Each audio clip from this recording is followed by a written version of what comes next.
నమస్తే, వీటీవీ ప్రైమ్కి స్వాగతం. ఇంతకీ ఆంధ్రప్రదేశ్లో ఈ డిప్యూటీ సీఎంల డ్రామా ఏంటి అని అంటే, డ్రామా అని మనం ఎందుకంటున్నామంటే ఎస్, ఖచ్చితంగా ఇది ఒక రక్తి కట్టించేటువంటి డ్రామా కింద దీన్ని చూడాలి తప్ప, వాస్తవానికి అక్కడ ఉన్నది డిప్యూటీ చీఫ్ మినిస్టర్గా, అది కూటమి ప్రభుత్వం. డిప్యూటీ చీఫ్ మినిస్టర్లు అనేది ఇప్పటికే చాలా వార్తలు వచ్చాయి. ఎంతమంది అయినా ఉండొచ్చు, ఎందుకంటే ఇది రాజ్యాంగబద్ధమైనటువంటి పదవి కాదు, కేవలం ఒక గౌరవప్రదమైనటువంటి పదవే తప్ప దీనికి కాన్స్టిట్యూషనల్ శాంక్టిటీ అనేటువంటిది లేదు. కాన్స్టిట్యూషన్లో ఉన్నది only chief minister and cabinet ministers వీళ్ళు ఉంటారు, అంతవరకే తప్ప సహాయ మంత్రులుగా. ఇది సెంట్రల్లో అయితే క్యాబినెట్ అండ్ స్టేట్ మినిస్టర్స్ ఉంటారు, ఇక్కడ చూసుకుంటే ఇక్కడ మినిస్టర్స్ అండ్ చీఫ్ మినిస్టరే ఉంటాడు. మరి ఇదేంటంటే గౌరవప్రదంగా ఉండడం కోసమే ఏర్పాటు చేసినటువంటి ఒక ఏర్పాటు. అయితే దానివల్ల నిజానికి ఇప్పటికే కొన్ని ఇవి వచ్చాయి.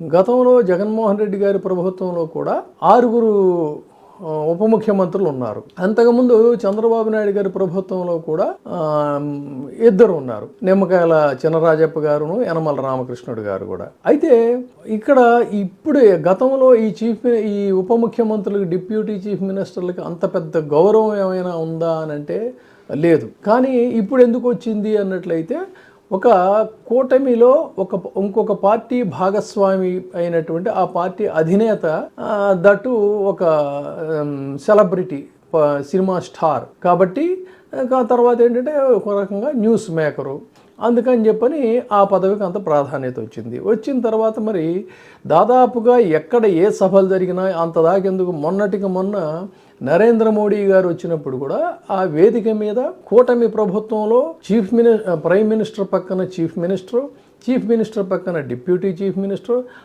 అవతల పక్కన కూటమిలో ఇంకొక భాగస్వామి పార్టీ అధినేతగా బీజేపీ పురంధేశ్వరి గారు, వీళ్ళు ఉండాలి. అది యాక్చువల్గా ప్రోటోకాల్. కానీ పురంధేశ్వరి గారిని తీసుకెళ్ళి ఎక్కడో వేశారు. పోనీ అధికారిక కార్యక్రమం కాబట్టి మంత్రులు వీళ్ళు ఉన్నారు అనుకుందాం. నిజానికి ఆ ప్రయారిటీస్ ప్రకారంగా చూసుకుంటే ఇంకొక డిప్యూటీ చీఫ్ మినిస్టర్ పదవి ఇవ్వాలి అన్నట్టయితే ఎవరికి ఇవ్వాల్సి ఉంటుంది? కూటమిలో బీజేపీకి ఇవ్వాలి. ఇక్కడ సంఖ్యాబలం కాదు, మొత్తంగా పాస్ మార్కులు అనేటువంటివి ఒకవేళ 50 పాస్ మార్కులు అయితే 49 టీడీపీకి వస్తే, ఒక పాస్ మార్కు వేరే పార్టీకి వచ్చినా కూడా దానికి ఈక్వల్ ఇదే ఉంటుంది. ఆ విధంగానే 3 పార్టీలు కలిశాయి కాబట్టే వీళ్ళు కూటమి ప్రభుత్వాన్ని ఏర్పాటు చేసినప్పుడు ఆ భాగస్వామ్యం, ఆ రేషియో కూడా అదే రకంగా ఉండాలి. కానీ బీజేపీ లోపల వాళ్ళు మింగలకి కక్కలకి తిట్టుకుంటున్నారు. ఎందుకంటే అది కాంగ్రెస్ పార్టీ కాదు, కుమ్ములాటలకి వీటికి మఠాలకి అందుకని చెప్పని వాళ్ళేం పైకి మాట్లాడలేక వాళ్ళు ఉన్నారు. సో ఇక్కడ ఇంకొకటి ఏంటి, స్టార్టింగ్లో బికాస్ ఆఫ్ పవన్ కళ్యాణ్ మనం అధికారంలోకి వచ్చామనేటువంటి భావన బహిరంగంగానే ప్రకటించి, మనం నాతో పాటు డిప్యూటీ చీఫ్ మినిస్టర్ కూడా అంతే ఇంపార్టెన్స్ ఇవ్వాలి, ప్రభుత్వ కార్యాలయాల్లో, మీ కార్యాలయాల్లో నా ఫోటోతో పాటు డిప్యూటీ చీఫ్ మినిస్టర్ ఫోటో కూడా పెట్టండి అని చెప్పని ఆర్డర్స్ ఇవ్వడం, ఆ రకంగానే వాళ్ళందరూ కూడా పెట్టడం, అదంతా అయింది. మరి సడన్గా లోకేష్కి చీఫ్ మినిస్టర్ అనేటువంటి ఒక ఇష్యూ తెర మీదకి ఎందుకు వచ్చింది? టీడీపీలో కొంతమంది గట్టిగా వాయిస్ రైజ్ చేసి మాట్లాడడం, that in the presence of chief minister Chandrababu Naidu గారు. అది దావోస్లో కావచ్చు, కర్నూలులో కావచ్చు, లేకపోతే అనంతపురం, ఎక్కడైనా కానీ కాక ఎందుకు మాట్లాడుతున్నారు వీళ్ళు అన్నట్లయితే, అంటే అన్లెస్ అండ్ అంటిల్ అక్కడ ఒక స్ట్రాటజీ లేకపోతే వాళ్ళు మాట్లాడరు. పైగా ఇదంతా జరగడానికి ముందు వీళ్ళకి ఒక కర్టెన్ రైజర్స్ ఉంటాయి. చంద్రబాబు నాయుడు గారి స్టైల్ ఎలా ఉంటుందంటే, ఆయన రాజకీయాలు బాగా తెలిసినటువంటి వాళ్ళకి ఏదైనా ఆయన పని చేయబోతున్నారు అనుకోండి, దానికి ముందు కర్టెన్ రైజర్ లాగా వాళ్ళ అనుకూల పత్రికల్లో ఒక వార్త వస్తుంది, ఇది ఇలా జరగాలి అని చెప్పని. వెంటనే ఆయన స్పందించి ఎస్ అయితే మేము చేసేద్దాం అని చెప్పని అంటారు. ఇది ఆయన స్టైల్. అదేవిధంగా ఇప్పుడు కూడా ఆంధ్రజ్యోతిలో లోకేష్ గారికి ఏదో ఇంపార్టెన్స్ తగ్గిపోయిందని చెప్పని, ఆయనకి ఇంపార్టెన్స్ లేదని చెప్పని మదన పడిపోతున్నారని టీడీపీలో. కానీ నిజానికి ఏంటి, పవర్లోకి రాకముందు నుంచి, అంటే ప్రమాణ స్వీకారం అధికారికంగా చేయనప్పటి నుంచి కూడా మొత్తం రాష్ట్రంలో రెడ్ బుక్ పేరుతో వీరబాదుడు బాధటం కానీ, అక్రమ కేసులు బనాయించడం కానీ, మెర్సీలెస్గా అనేక అంశాల్లో వ్యవహరించడం కానీ, చివరికి యూనివర్సిటీల్లో చదువుకున్నటువంటి మేధావులుగా ఉన్నటువంటి వైస్ ఛాన్సలర్ వాళ్ళని కూడా తోలనాడుతో నోటికి వచ్చినట్టు మాట్లాడే వాళ్ళని అతి దారుణంగా అవమానిస్తే ఇది తప్పు, ఇది ఇలా చేయకూడదని చెప్పని నివారించకుండా ఈ రోజుకి కూడా రెడ్ బుక్ని ఇంకా కొనసాగిస్తున్నామని చెప్తూ ఉంటే ఎవరి పెత్తనం సాగుతుందని చెప్పి అనుకోవాలి. దానికి పవన్ కళ్యాణ్ ఏదో సంచలనాత్మకమైనటువంటి ప్రకటనలు ఆ ప్రకటనలు ఇస్తూ తన ఉనికిని కాపాడుకోవడానికి ఇచ్చే ప్రకటనలే తప్ప బట్ ప్రాక్టికల్గా రూలింగ్లోకి వస్తే ఏం జరుగుతుంది? ఎవరో మాట ఆఖరికి ఇది అపాలజీ చెప్పాల్సిందే, సారీ చెప్పాల్సిందే సంఘటనకి అని చెప్పారంటే కూడా ఒక టీటీడీ చైర్మన్ ఎవరో ఏదో అంటే అని అనగలిగాడంటే తర్వాత వాళ్ళ పార్టీ నుంచి టీడీపీ నుంచి వచ్చిన ఒత్తిడితో వెంటనే సర్దుకున్నాడు, ఇదేదో పెద్ద ఇష్యూ అవుతుంది, ఇప్పటికే అక్కడ పరిస్థితులు బాగోలేదని చెప్పని. కానీ అంత మాట అనగలిగాడు అని అంటేనే అక్కడ ఏం జరుగుతుందో తెలుసు. మరి ఇదంతా ఎందుకు జరుగుతుంది అంటే ఇదంతా కూడా ఏం చేశారంటే ఎప్పుడైతే జనసేన పార్టీని విస్తరించుకోవాలి, రాయలసీమలో ఇంతవరకు ఓవరాల్గా పార్టీకి ఏదో అభిమానులుగానే ఉన్నారు తప్ప పార్టీ స్ట్రక్చర్ అనేటువంటిది ఆ పార్టీకి లేదు. ఆ పార్టీ స్ట్రక్చర్ నిర్మాణం కోసం అని చెప్పని జిల్లాల వారీగా సమీక్ష చేసి ఆ జిల్లాల్లో పార్టీని కన్స్ట్రక్టివ్గా బలోపేతం చేసుకోవటం కోసం వాళ్ళు పావులు కదపటం. తర్వాత టీడీపీ వారి అభీష్టానికి టీడీపీ అభీష్టం ఏంటంటే ఏ పార్టీలో వాళ్ళు కూటమిగా ఉన్నంత మాత్రం ఒక పార్టీలో వేరే వాడిని చేర్చుకోవాలంటే వీళ్ళు అనుమతి తీసుకోవాలి. ఎక్కడ లేదే ఆ రకమైనటువంటిది.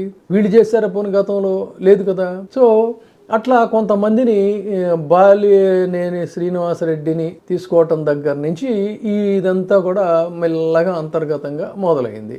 సో వాళ్ళ అభీష్టానికి వ్యతిరేకంగా అటు విజయనగరం జిల్లాలో కానీ శ్రీకాకుళం జిల్లాలో కానీ ఇట్లా కొంతమందిని తీసుకోవటం, పార్టీని బలోపేతం చేసుకోవాలని ప్రయత్నాలు ప్రారంభించడం ఇవన్నీ ఎప్పుడైతే మొదలయ్యాయో ఈ స్పీడ్కి ముకుతాడు వెయ్యాలి, స్పీడ్కి బ్రేకులు వేయాలి. తర్వాత ఏంటంటే యూనిలాటరల్లీ స్టేట్మెంట్స్ ఇవ్వడం, వీటన్నిటినీ కూడా జీర్ణించుకోలేని స్థితిలో టీడీపీ చాలా కాలంగా మౌనంగా వీటిని గమనిస్తున్న స్థితి. ఎప్పుడైతే రాయలసీమలో అడుగుపెట్టి రాయలసీమలో పార్టీని నిర్మాణాత్మకంగా చేయాలనుకున్నప్పుడు దీనికోసం అని చెప్పని ఆ వేగానికి బ్రేకులు వేయాలి, ఆ స్పీడ్కి చెక్ పెట్టాలి అనే దాంట్లోనే ఏం చేయాలనే దాంట్లో ఇంకొక ప్యారలల్ ఫోర్స్ని తెర మీదకి తీసుకురావాలనే ఉద్దేశంతోనే ఈ లోకేష్కి డిప్యూటీ చీఫ్ మినిస్టర్ అనేటువంటి డిమాండ్ తెర మీదకి తీసుకొచ్చారు తప్ప నిజంగా లోకేష్కి డిప్యూటీ చీఫ్ మినిస్టర్ ఇవ్వాలనేటువంటి ఇదైతే ఉద్దేశం అయితే ఎట్టి పరిస్థితుల్లో కూడా ఈయనకి లేదనే చెప్పాలి చంద్రబాబు నాయుడు గారికి. ఎందుకంటే దానికి రీజన్స్ ఉన్నాయి. తన క్యాలిక్యులేషన్స్ ఎప్పుడూ కూడా అంత తేలిగ్గా బయటపడేటువంటి వ్యవహారాలు కాదు. ఏతావేత అవటం ఇవ్వటం అనేది అయితే ఖచ్చితంగా డైరెక్ట్ చీఫ్ మినిస్టర్ని చేయాలి తన కుమారుణ్ణి అనే ఉద్దేశమే ఉంటుంది తప్ప ఒక మెట్టుగా కావాలనేది కాదు. ఈ రోజుకి చీఫ్ మినిస్టర్ హవా పూర్తిగా నడిపిస్తున్నటువంటిది లోకేష్ అనేటువంటిది ఆ పార్టీలో ఉన్నటువంటి వాళ్ళకి కూడా తెలుసు. ఎందుకు అసలు క్యాబినెట్ కూర్పు తీసుకోండి, క్యాబినెట్ కూర్పులో సీనియర్స్ని తీసుకున్నట్లయితే సీనియర్స్ ఏం చేస్తారు? వాళ్ళ కళ్ళ ముందు పెరిగినటువంటి వ్యక్తి, వాళ్ళ కళ్ళ ముందు రాజకీయాల్లో షైన్ అయినటువంటి పర్సన్ కాబట్టి అది కాదు బాబు, అది బాబు, ఇది బాబు అని చెప్పని అంటారు. ఇది కాస్త ఇబ్బందికరమైనటువంటి ప్రశ్న. అదే కనుక తనకి ఈక్వలెంట్ పర్సనాలిటీని తీసుకుంటే సార్ లోకేష్ సార్ అని చెప్పని అంటారు. అది తనకు కావాలి. అందుకని సాధ్యమైనంత వరకు సీనియర్స్ అందరినీ పక్కన పెట్టి తనకు సంబంధించినటువంటి కోటరీలో ఉన్నటువంటి వాళ్ళనే వేసుకున్నాడు అనేది చాలా ఓపెన్ సీక్రెట్. అంటే ఇక్కడ ఎవరిది ఫోర్సు, ఎవరు నడిపిస్తున్నారు ప్రభుత్వాన్ని? తర్వాత టీడీపీలో వాళ్ళే మనకి విశ్వసనీయ వర్గాల నుంచి తెలిసింది ఏంటంటే కొన్ని కీలకమైన సమావేశాలు లేకపోతే సంప్రదింపులు జరుగుతున్నప్పుడు చీఫ్ మినిస్టర్కి కూడా మెసేజ్ల ద్వారా ఇది ఈ డెసిషన్ తీసుకోండి, ఆ డెసిషన్ తీసుకుని మెసేజ్లు కూడా వస్తాయి అని చెప్పని మనకి కొంతమంది విశ్వసనీయ వర్గాల నుంచి మనకి తెలిసిన సమాచారం. అంటే ఓవరాల్గా తన హవాయే నడుస్తున్నప్పుడు ఇంక ఈ పోస్ట్ దేనికండి?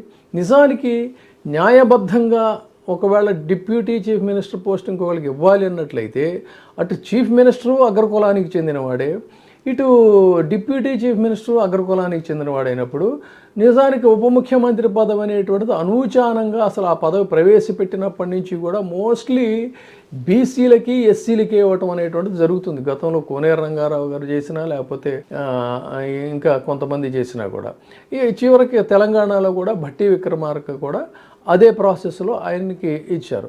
సో ఆ విధంగా మహిళకైనా ఇవ్వాలి, లేదు అన్నట్లయితే మిగతా రిజర్వ్డ్ కమ్యూనిటీస్కైనా ఇవ్వాలి, రిజర్వ్డ్ కమ్యూనిటీ నుంచి మహిళకైనా ఇవ్వాలి. ఇది ప్రాసెస్.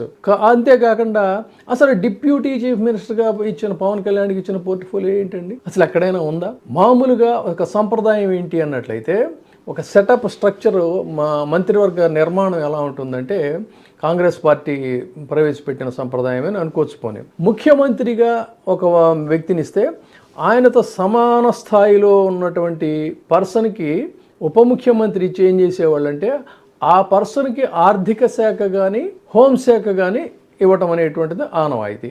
అంటే ఈ రెండు కూడా కీలకమైనటువంటి పోర్ట్ఫోలియోలు.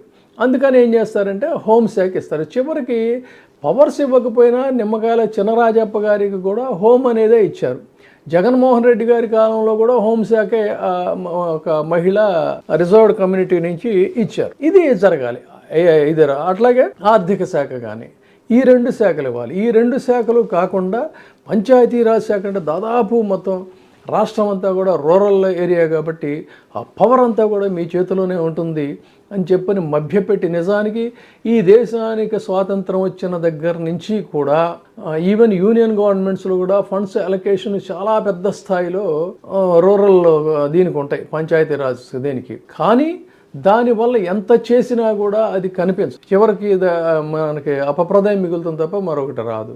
అటువంటి శాఖని చాలా తెలివిగా కట్టబెట్టినటువంటి సంగతి ఒక్క రాజనీతిజ్ఞులకి తప్ప మామూలు వాళ్ళకి అది అర్థం కాదు. పైగా ఎందుకు రాజనీతిజ్ఞులు అని చెప్పి అనాల్సి వచ్చిందంటే, మళ్ళీ స్టేట్ సహాయ మంత్రి పంచాయతీరాజ్, ఏ deputy chief minister Pawan Kalyan నిర్వహిస్తున్న పంచాయతీరాజ్ ఏదైతే ఉందో దానికి సంబంధించినటువంటి ఆ శాఖలో స్టేట్లో సెంటర్లో ఉంది ఎవరండి? తెలుగుదేశం పార్టీకి సంబంధించినటువంటి వ్యక్తి. అంటే మేజర్ ఇష్యూస్ ఏదన్నా ఉంటే ఆ క్రెడిట్ అంతా ఆయనకి వెళుతుంది. ఆయన చాలా అందులో ఎన్ఆర్ఐ కాబట్టి చాలా తెలివిగా ఆయన వ్యవహరిస్తున్నాడు అని చెప్పి ఇప్పటికే రాజకీయ పరిశీలకులు చెప్తున్నారు. సో ఇది ఓవరాల్గా ఉన్న సెటప్. కాబట్టి ఇది కేవలం ఒక హంగామా హడావడి పవన్ కళ్యాణ్ స్పీడ్కి బ్రేకులు వేయడానికి తెర మీదకి తీసుకొచ్చినటువంటి ఒక నాటకం తప్ప మరొకటి కాదు. ఇటువంటి పరిస్థితుల్లో కూడా మన లోకేష్ని ఉప ముఖ్యమంత్రి చేయాలి అనేది అది కరెక్ట్గా అది చేసే ఉద్దేశం ఇప్పటికైతే లేదనేది చాలా స్పష్టంగా చెప్పచ్చు. రాజకీయాల్లో ఏ మార్పులైనా ఉంటాయి, కానీ ఓవరాల్గా మనం కనుక దీన్ని పరిశీలించినట్టయితే ఇది కేవలం ఒక డ్రామా, ఇష్యూస్ని డైవర్ట్ చేసి దీన్ని కాసేపు ఒక రక్తి కట్టించేటువంటి ఒక నాటకంగా దీన్ని తెర మీదకి తెచ్చారు, అంతకు తప్ప మరొకటి కాదు. Thank you. ఇప్పుడే సబ్స్క్రైబ్ చేయండి, లైక్ చేయండి, షేర్ చేయండి. వే టీవీ ప్రైమ్, మీ ఉత్తమాభిరుచుల సమ్మేళనం.